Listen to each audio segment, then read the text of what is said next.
అన్నిటికన్నా ముఖ్యంగా నాకు తెలిసిన విషయం, కొంతమంది మా జిల్లా నాయకులు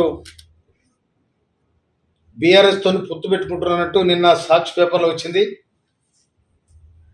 కనుక ఇది మేము తీవ్రంగా ఖండిస్తూ ఉన్నాం. రాష్ట్ర ముఖ్యమంత్రి రేవంత్ రెడ్డి గారు బీఆర్ఎస్ పార్టీని బొందబెట్టాలని వాళ్ళు ప్రయత్నం చేస్తే, వీళ్ళే కాంగ్రెస్ పార్టీని బొందబెట్టాలని వీళ్ళు ప్రయత్నం చేస్తున్నట్టు నాకు అనిపిస్తుంది.